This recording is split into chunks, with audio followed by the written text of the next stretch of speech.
Fala, galera, como é que vocês estão? Tudo bem? Tudo tranquilo? Vocês estão treinando para a UERJ? Espero que sim, né? Então, para quem vai fazer prova da UERJ, todo mundo sabe, tem a parte discursiva e tem a parte objetiva, né? A parte discursiva vai ser só para quem vai fazer as áreas que são relacionadas à química, para a gente, né? No nosso caso. A parte discursiva é naturalmente mais difícil que a parte objetiva, né? E também é necessário que você tenha um pensamento mais desenvolvido dentro da química para poder fazer a prova. Hoje eu estou trazendo aqui para vocês uma questão que vem dessa prova discursiva de 2020. É uma questão bem interessante que trabalha com várias coisas diferentes, né? Como sempre. Isso é uma coisa legal da prova da UERJ. Geralmente essas provas discursivas deles trabalham com vários temas diferentes na mesma questão.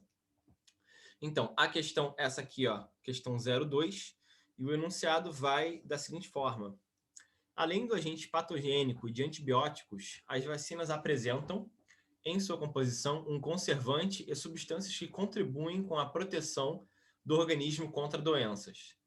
Dentre essas substâncias estão o metanal, o hidróxido de alumínio e o glutamato monossódico. Observe abaixo a fórmula estrutural do glutamato monossódico e de um conservante presente, frequentemente em vacinas. Então tá aí a fórmula do glutamato monossódico e do conservante.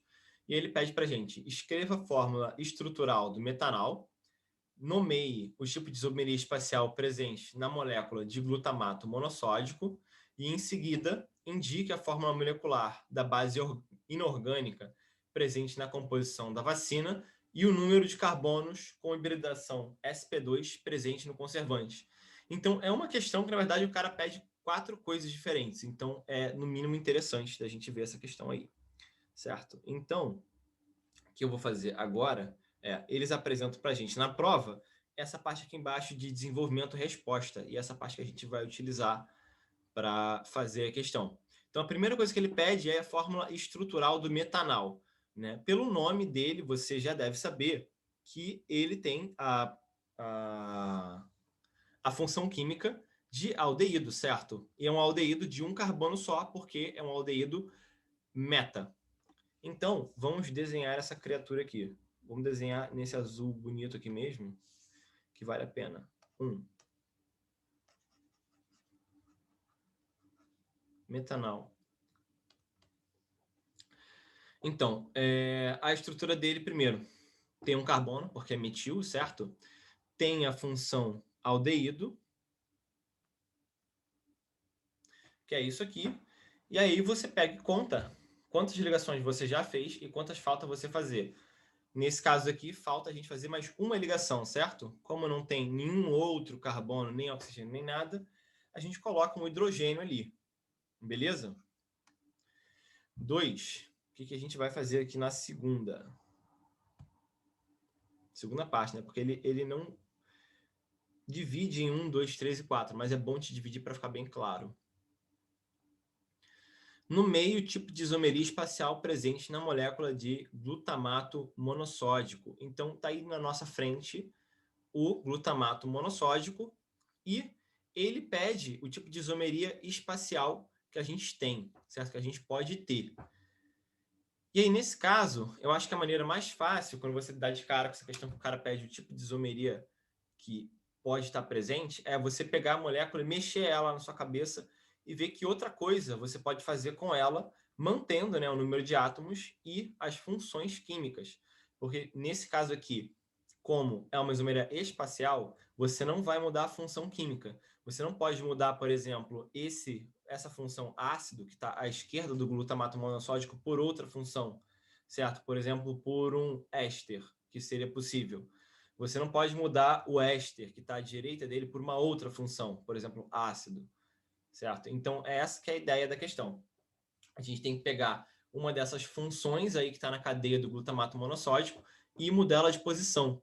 Então, a gente vai pegar e vai, de fato, fazer isso reescrevendo a molécula por uma outra molécula aqui, certo? Então, a gente vai pegar, primeiro, vou reabrir aqui a anotação e escrever a fórmula dele aqui com a única coisa que a gente pode mexer. Por que a gente não pode mexer nem esse éster, nem o ácido?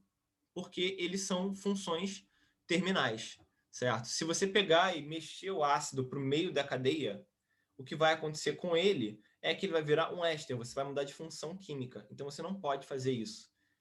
A mesma coisa acontece com esse ácido que está ali, que tem um sódio, certo? Na verdade, um ácido que está parcialmente neutralizado. Então, se você pegar e mexer ele para o meio da cadeia, ele vai virar um éster. Então, você não pode fazer isso. Né? Esse que é um dos cliques da questão. Eu desenhei aqui com 1, 2, 3, 4, 5, 6 carbonos. Vamos ver se é isso mesmo, glutamato. 1, 2, 3, 4, 5. Peraí, 1, 2, 3, 4, 5. 5 carbonos, na verdade. Então eu vou simplesmente pegar aqui, vou botar um oxigênio e vai ficar tudo certo. Então vamos descer aqui de novo. Pegar a ferramenta de anotação. Isso aqui, na verdade, é um oxigênio negativo com um sódio aqui, certo? E aqui a gente tem uma carbonila. Tá? E aqui a gente vai mexer. A gente vai mexer na única coisa que a gente pode mexer, que é essa mina. Então, venha comigo aqui, pense o seguinte. A mina estava lá, estava aqui antes, certo? A gente vai tirar ela daqui. A gente vai colocar ela aqui agora, tá? Tá bom? Aqui. Essa mina aqui. Colocando a mina aqui, a gente mudou a posição nela da cadeia, fizemos uma outra molécula, certo? E não mudamos as funções químicas. Então, sim, isso aqui é um isômero de posição do glutamato de sódio, monossódico, certo? Se você olhar na embalagem de alguns produtos também, você vai ver glutamato disódico, por exemplo. Mas esse é o glutamato monossódico. Então, no meio tipo de isomeria espacial presente na molécula de glutamato monossódico. Então, a gente vai dizer que isso aqui é uma isomeria de posição. Tá? Vamos colocar aqui embaixo.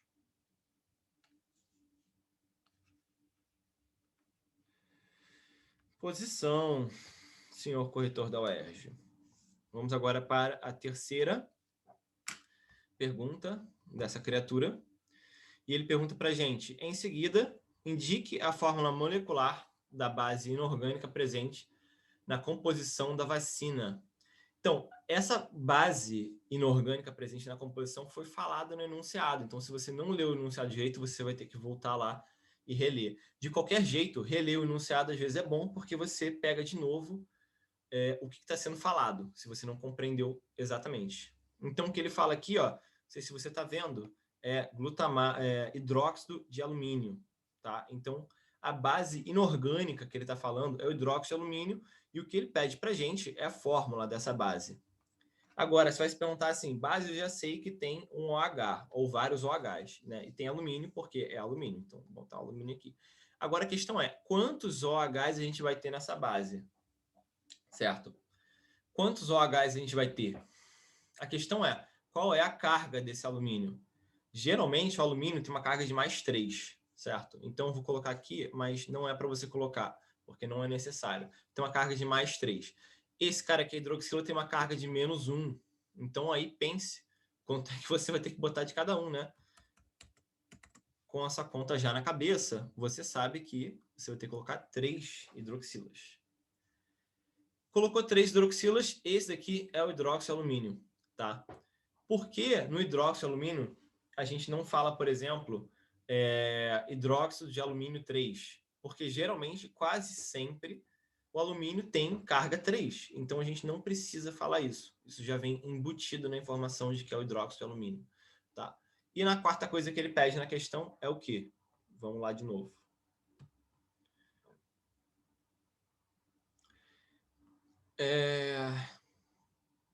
E o número de carbonos com hibridação sp2 presente no conservante.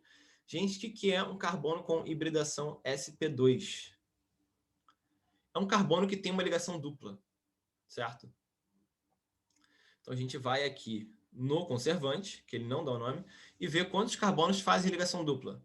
Esse aqui faz, esse aqui faz, esse aqui faz, esse aqui faz, esse aqui faz, esse aqui faz, e esse aqui faz. Então são 1, 2, 3, 4, 5, 6, 7. 7 carbonos que fazem ligação dupla, certo? Então, com esses 7 carbonos, a gente pega e escreve lá 7. Se você quiser fazer uma resposta bem completa, você pode pegar essa estrutura aí dessa molécula e reescrever ela ali embaixo, uma coisa que eu não vou fazer aqui, tá? Para a gente não perder tempo, mas você sabe que você pode. Tá bom? Então, eu vou simplesmente aqui, ó, pegar e apagar isto. E escrever.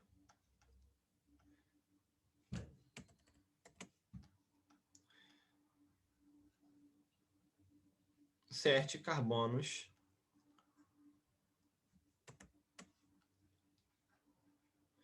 fazem... Opa, fazem não, né? Apresentam